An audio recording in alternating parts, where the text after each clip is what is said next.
Ano pong atin? May ano na ako, sir. Matagal lang sa yatika. Matagal lang sciatica. Gano'ng katagal yung sciatica? Taon na rin. Simula ng ano, Nang 10 years na siguro. 10 years na? Ano bang ginawa mo Sa noon? basketball to. Basketball.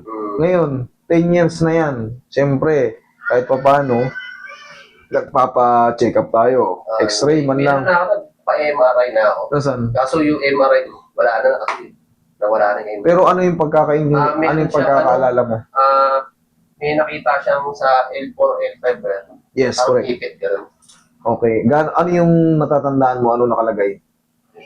Meron kasi tinatawag na herniation, desiccation, bulging disc disease, yung mga ganyan, spondylosis, spondylosis. Matandaan, tagal na. Pero ngayon, ano yung nararamdaman mo ngayon? Kasi itong, ano to, 20, nagpaano rin ako kay Huwag mo nang banggitin. tawag lang bang ganun. Sa ano lang, nagpaano ka lang kaya Kasi may followers yun.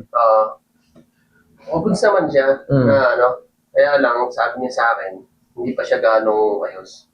Talagang ano na siya, parang severe na eh. Good naman pala siya eh. Dapat pina-second session Hindi mo na kasi lang. sa kanya kasi, ang ano niya, 2 months ka hindi magtatrabaho. Yun ang pinaka, kaya Ganito hindi na kasi ako yan, sir. Ganito kasi yan, sir. Kaya kasi nasabihan ng ganun, baka yung unang diagnose niya sa'yo, paano kung may spondylolisthesis ka? Yun kasi, depende yun sa lala. Kahit ako pwede kitang sabihin ng ganun. Pwede kitang sabihin ng, siyempre, siyempre ngayon, kahit pa paano naka-recover ka siyempre kung lumalapit ka sa unang pinuntahan mo, sir, Saan parang pa-severe na nga yun kasi maabot. Kaya nga eh. Sir, kaya huwag kayong Hindi magtaka. na ako, Huwag kayong magtaka kung sabihan kayo. Kasi para sa kapakanan, sige, sabihin na natin, nagtrabaho ka, wala pang sinabi niya, di ba sabi siya 2 months, nagtrabaho ka ngayon na mga 1 month lang. Ngayon, nalumpo ka ron sa trabaho kasi bumigay ulit. Pagbuhat mo ng konti lang, kahit timba lang, binuhat mo. Pinapapalit pa nga niya ako kaso hindi na ako bumalik kasi Baka dito kami magkaiba eh. Sa akin, sa estimation ko, kunyari, inarati kita. Yung mundo namin, halos magkakakilala na kami yan. Hindi naman personal, pero yung mundo namin na nagbabloging, halos dumadaan lahat yan sa FB, sa YouTube. Ngayon, ang pinagkaiba siguro namin, siguro sa estimation. Ngayon, pagkatapos kitang karatiin, tatanungin kita. Kasi may pa tayo, question and answer pa tayo after Titignan ko kung ano magiging maintenance mo sa akin or kaya ba ng ganun? Kaya ba ng mga tinuturo ko lang? Oobserbahan mo ng 3 to 4 days. 3 to 4 days lang sa akin observation. Tapos, pagka alam mo, nakikita ko naman na may improvement ka, pwede magtrabaho, pero less na yung bigat. Ang binibilin ko, kunyari, nagbubot ka dati ng 50 kilos, maaaring 20 ka lang pababa. Kung sakaling mabigat man, kasi pag pinatay mo naman yung sarili mo, 2 buwan ka walang trabaho, walang kayo. Pag kasi trabaho ko, kaya Isa pa yan. lagi nakaupo. Isa pa yan. Hindi lang sa lagi nakaupo. Tag-tag pa, Yun. Nasasagot mo rin pala yung sarili mo eh. Kada saldak mo ng sa mga lubak-lubak. Ano ba nararamdaman mo? Mararamdaman mo yun. So, ang binibilin ko naman dyan, to sa pagmumotor kasi dati tricycle driver ako. ang binibilin ko naman dyan, pag alam nyo may lubak, kumalma kayo, huwag nyo sagasa kayo na sagasa kasi alam nyo na nga meron kayong compression sa L4, L5 eh. Ang problema, wala kasi yung files mo. Siyempre, sa experience siguro, doon kami nagkakaiba, tsaka sa understanding. Pero yung tao na yun, marunong yun. Marunong yan. Nga masakit yung practice niya rin. Marunong yan, kaso... Oo, ang problema, magkakaiba kami ng knowledge. May Magkakaiba. ako yung dito sobrang walay ko dito. Tapos parang may gumagapang na siyang ganun dito. Kilala ko rin yung sinasabi mo. Siyempre, mahirap na magbanggit-banggit sa video kasi may mga followers din yan. Yun na lang, kung sino yung huling sa'yo, yun ang sundin mo yung ipapayo ko sa'yo. Pero mamaya, obserbahan ko muna yung mo, after treatment. Ayun.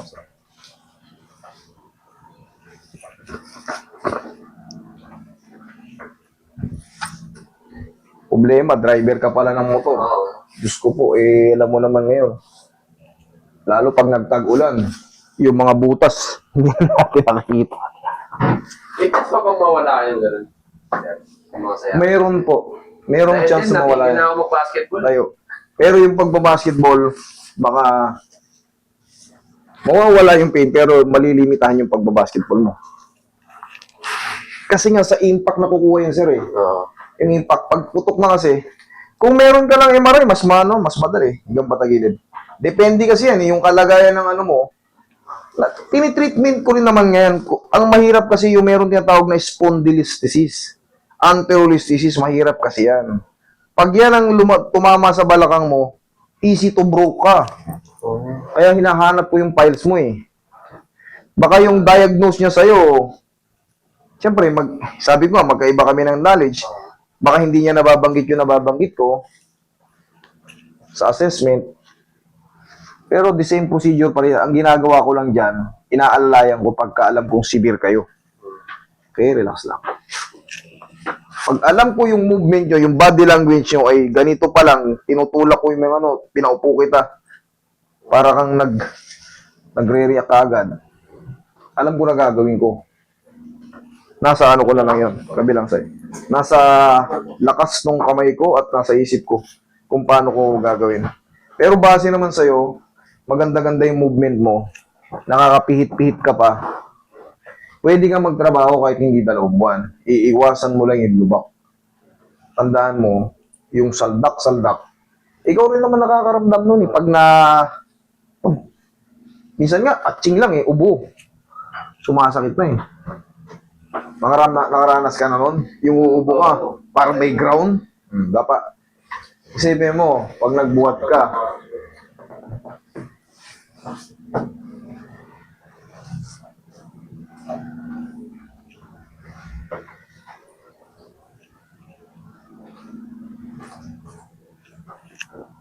relax na.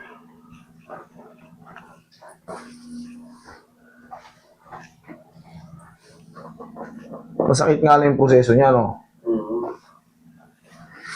Doon kami nagkakaiba sa mga ganon. Sa tansya-tansya ng katawan, sa explanation,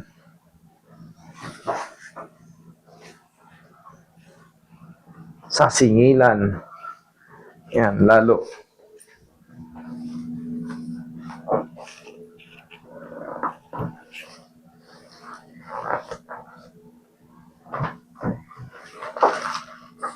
Yan, dyan ka lang muna.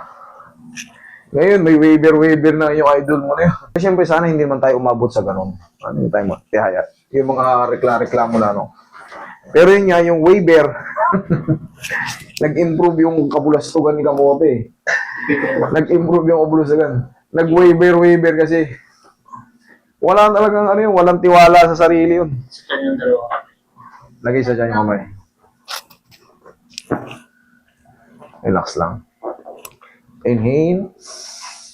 Exhale. Mas magandang tanggihan ka na lang. Kasi hindi kaya. Tama yung ganawang gawain. Yung pinakaininta ko ngayon, hindi ito eh. Sige, mamaya na yan. Sobrang alay ko. Pag ginanito kita, sakit. Yan, gusto ko na. Goods. Sir, impact ang sumisira ng mga disc tsaka yung pagbubuhat ng mabigat. So, alam mo na, pag nagmumotor tayo, kahit paano, pag alam mo lubak-lubak, huwag mo sagasahan yung lubak. Kasi pag uwi mo ng bahay, sakit. Tapos, syempre, maghapon kayo sa highway. Syempre, gagawa tayo ng paraan, makakuha tayo ng pasahero. Hindi tayo uwi na isang pasahero lang, hindi makakain yung pamilya natin. Kailangan talaga, tiyaga tayo, ikot-ikot. Okay? Opo.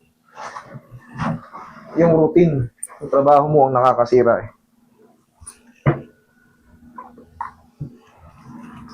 Kung may mga alam kayo sa pagluluto, yan, pinakamagandang business. Makaipon kayo ng puhunan.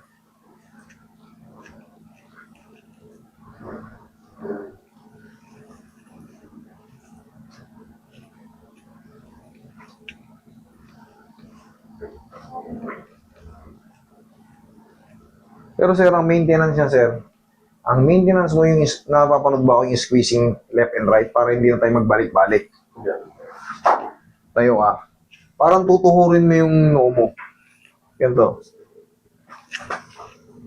Ito nga. Kabila. Yan lang. 1, 2 lang. Ubo ka. Tapos maintenance ng Troy. Tingin pau. Ang paghaplos ng pau, sa mga hindi marunong, kahit rumble-rumble lang. Kahit rumble-rumble lang. Huwag nyo lang yung hanap-hanapin pa ito, may bukol. Tinan ko nga. Huwag na, ganyan-ganyan mo lang. Pag hindi kayo marunong. Kasi, maaari rin kayo mapahamak sa mga hilot-hilot yung maridiin. Lalo yung may mga bukol-bukol, hindi nyo alam, mga tumor pala yan, diniindinan nyo. Nagre-react yun, nagre-reklamo yun. Mai-irritate yun, mamamaga.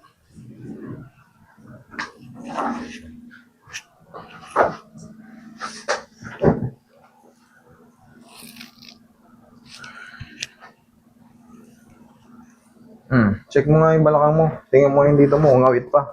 Check mo. Wala na. Nakakatawa ko, ilang araw na rin to eh. Eh, yun na yun, in releasing na yun. Kailan naman ang sekreto dyan. Pero syempre, mas smooth. Oh, di ba? Mas smooth lang. Pero yung mga, sabi ko nga sa'yo, yung daily routine mo kasi, pag alam mo may lubak, huwag mo sagasaan. Okay? Kasi discompression yun. Pag nasasaldak, sasakit yun. Okay?